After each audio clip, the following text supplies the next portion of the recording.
ever told me a few years ago that we would ever read headlines like these in American newspapers, I would have called him crazy. Yet here we are, reading them.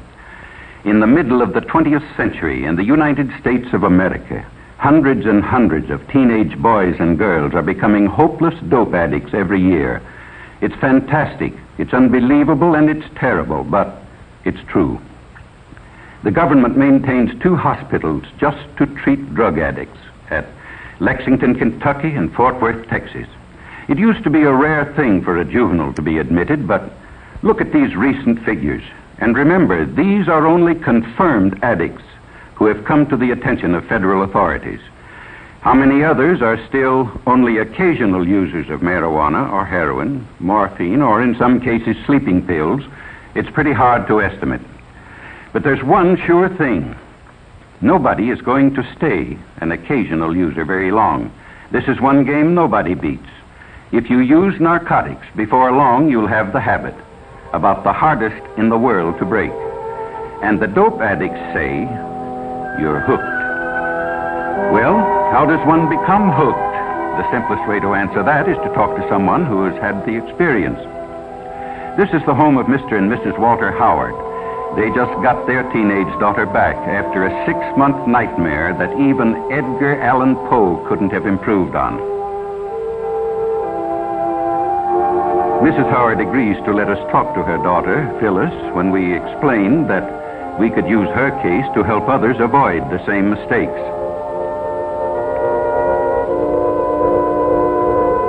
This is Phyllis as she looked 6 months ago, a senior in high school, pretty as a picture. Just recently, she was released from the narcotic ward of the county jail in the custody of her parents. It's hard to believe that this girl is the same as the one in the picture, but it doesn't take long for the drug habit to make anyone over.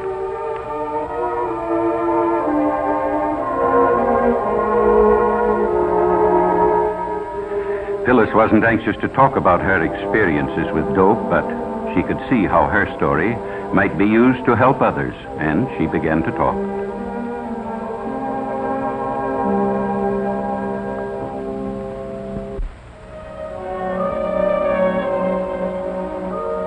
I guess I knew about reefers, that's marijuana, ever since junior high. Some of the boys smoked them, the ones who couldn't get along, who were afraid of everything. You know, the ones with no backbone.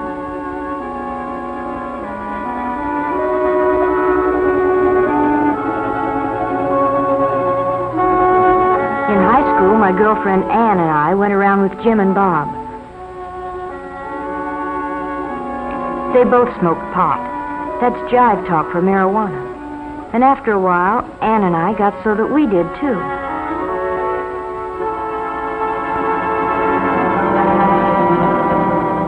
It's funny what it does to you. Everything speeds up to 100 miles an hour. You think you're real sharp and you laugh a lot. You feel like you're the biggest person in the world.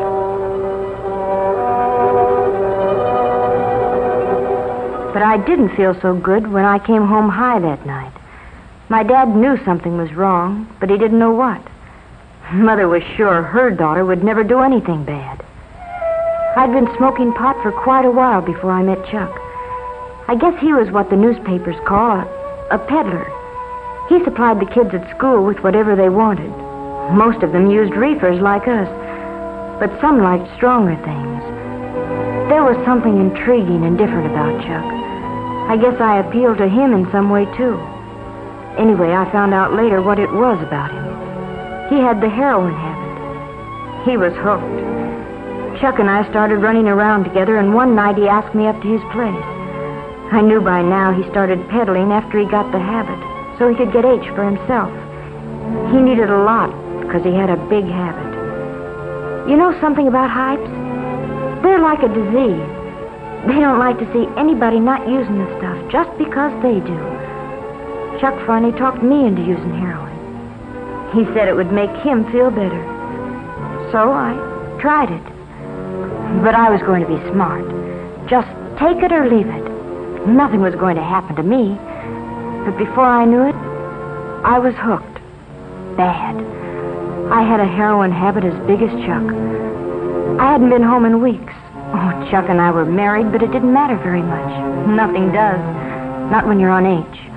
All you think about day and night is dope. How much you've got, where to get more, what you'll do if you can't get it. And then they'd got Chuck. They had to eventually, I knew that, but it didn't matter much. Nothing did except H. All of a sudden it hit me. If Chuck had seen the cops coming, he might have got rid of our supply.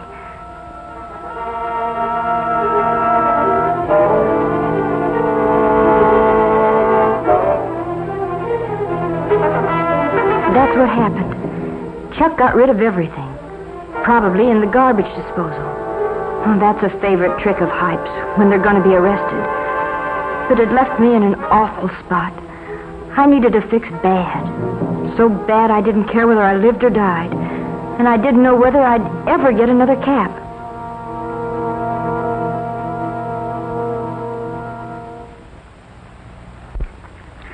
In the meantime, Phyllis's parents had nearly gone crazy. They hadn't seen or heard from their daughter in months. Mr. Howard checked every newspaper story that might by any remote chance have to do with Phyllis. But gradually their hopes died. They were almost convinced she was dead. But I wasn't dead. I tried once to kick off the habit, but I was too far gone. You know, the police say, find a heroin addict and you find a criminal, and that's just about it. If you're hooked bad, it costs about $30 a day for H. Boys get the money by stealing or swiping car parts, maybe by holdups. Girls take up street walking or do what I did, become peddlers themselves. When Chuck went to jail, I used his contacts and peddled dope myself.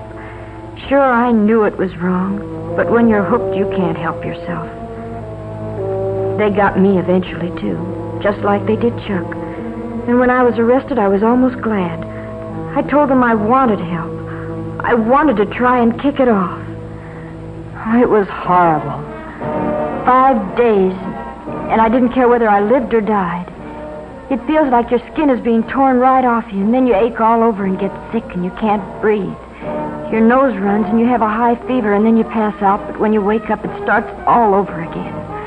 5 days. But I was lucky. I kicked it off, and I've never used dope since.